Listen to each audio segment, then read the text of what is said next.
¿Quién generó el desabasto de medicamentos? Él.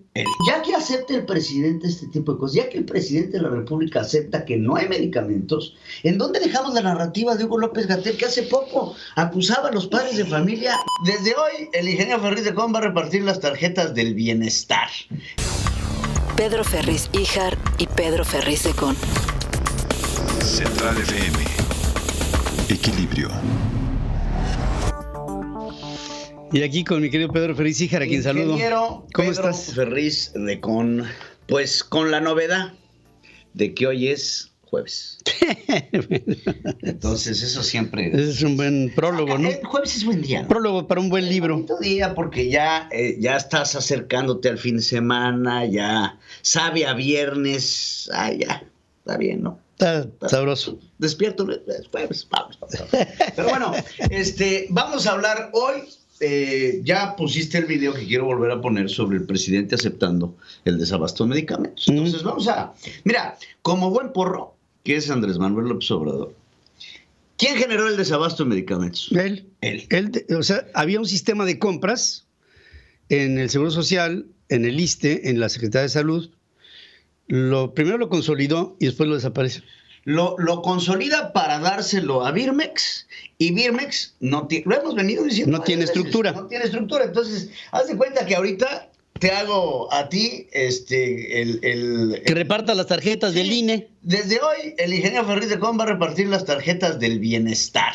Entonces, no tienes infraestructura, no tienes tarjeta, no tienes nada, pero tienes la responsabilidad. Entonces, como buen porro que es Andrés Manuel, genera el desastre, se beneficia del desastre, porque en la retórica de los neoliberales, en la retórica del robo y la tranza, se beneficia políticamente y después lo avienta, se lava las manos y hasta ahora que ya tiene el agua pasadito la nariz, se avienta la declaración del día de ayer que escuchamos.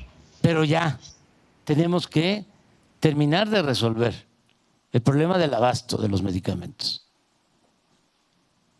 Esto es para Juan Ferrer, esto es para el doctor Alcocer. Yo no quiero. De lo que dice, ya tenemos que acabar de resolver el problema de los medicamentos porque lo más rescatable de esto es que él no puede dormir. Bueno. Olvídate que los niños estén muriendo, olvídate de que hay gente que está padeciendo enormes enfermedades porque no hay medicamentos. No, el señor no puede dormir. Ahora sí que sáquense el Tafil. O sea que lleva 3 años de insomnio. No, mínimo. Es lo que lleva. Esto. Por eso sí, por eso luego habla dormir. Lo ven ahí sonámbulo por la cocina de Palacio Nacional a las 3 de la mañana. No puedo dormir, pues una torta. Se habéis hecho un flan. Pero bueno, entonces genera esto, pero ¿en dónde vamos a dejar las declaraciones de Hugo López-Gatell, que hace no mucho tiempo decía esto? Ahora, aquí me gustaría aprovechar para hacer una especie de alerta, o por lo menos que quede registrado.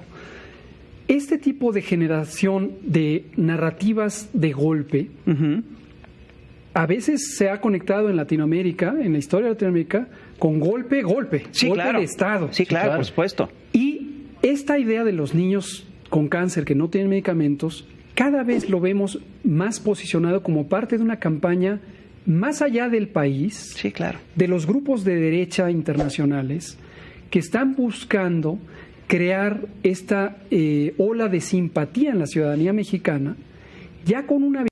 Entonces, hace pocos meses, los padres de familia eran golpistas del conservadurismo de la derecha porque estaban reclamando la falta de medicamentos para sus hijos. Bueno.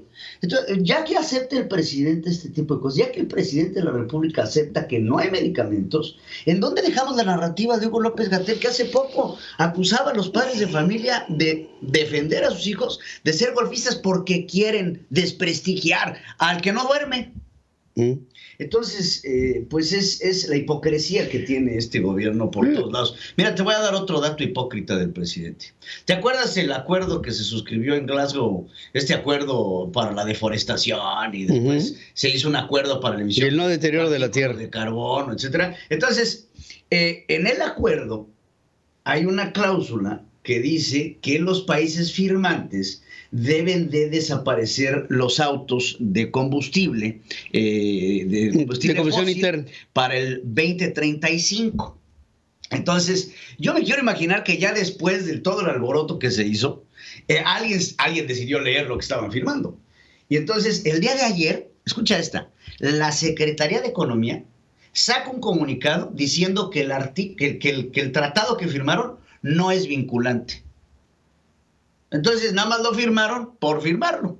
Y ya de entrada se hacen para un lado y dicen, nosotros no vamos a poder cumplir eso. Claramente México, después de sacarse... Por un lado, en Glasgow se comprometen a que no se vendan ya vehículos de combustión interna a partir de cierto tiempo. La política que tiene el gobierno de los Estados Unidos para el 2035. Bueno, estados como California lo tienen inclusive para el 2030. Sí. Entonces, el tratado internacional... Otros para el 2040 también. Otros para el 2040, pero en este tratado es 2035. Saca la Secretaría de Economía que no es vinculante. Entonces, así es la palabra. Imagínate la palabra que puede tener México a nivel internacional.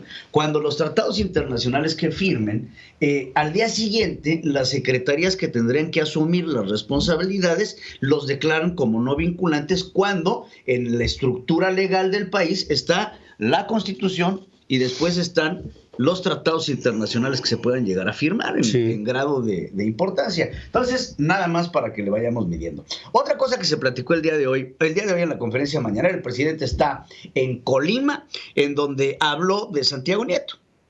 Y en esta plática habla de Santiago Nieto, imagínate, dice, no, pues es un abogado que conocemos, que es muy bueno, muy honesto, probo, un hombre al que queremos y consideramos, pero aún así le cortaron la cabeza. Entonces, lo que decíamos ayer, si eres bueno, si eres honesto, si eres responsable, si haces bien tu trabajo, entonces ¿por qué te mochan? Y saca las palabras y dice que los servidores públicos, como decía Juárez, tienen que saber vivir en la honrosa medianía. Y te quiero dar un dato que acaba de salir del INEGI, que si me lo ponen en pantalla, por favor.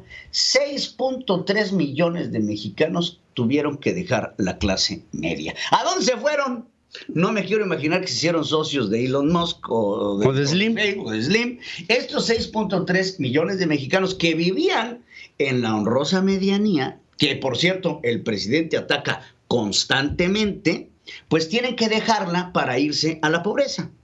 Y entonces son datos importantísimos, son datos que nos deberían de escandalizar, de ver cómo 6 puntos, y a esto súmale los 10 millones de mexicanos que se unieron a la pobreza extrema.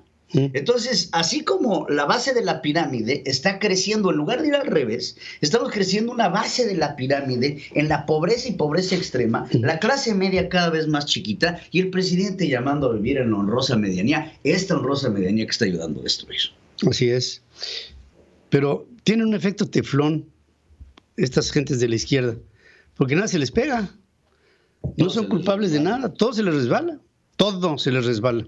Si estos datos los hubiera generado Felipe Calderón, Enrique Peña Nieto o cualquiera, lo hubieran quemado en leña verde. Sí. Y aquí le echan porras. Mira, ten un dato nada más para que lo tengan la gente en la mano.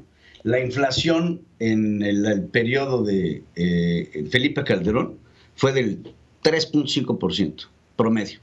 Ahorita Andrés Manuel está en el 6.5. Sí, vamos a terminar. Nada más para tener ese... Si nos descuidamos tantito, terminamos en 7, ¿eh? Y si para el año que entra aumentan el salario mínimo al 21%, como se dice, se nos va a ir la inflación a 2 dígitos, pero en lo ya que... nos descuidamos. Es que ya no es si nos descuidamos, ya nos descuidamos. La inflación seguramente va a acabar en 7 este año. Ah, no, eso júralo, eso júralo. Central FM. Equilibrio.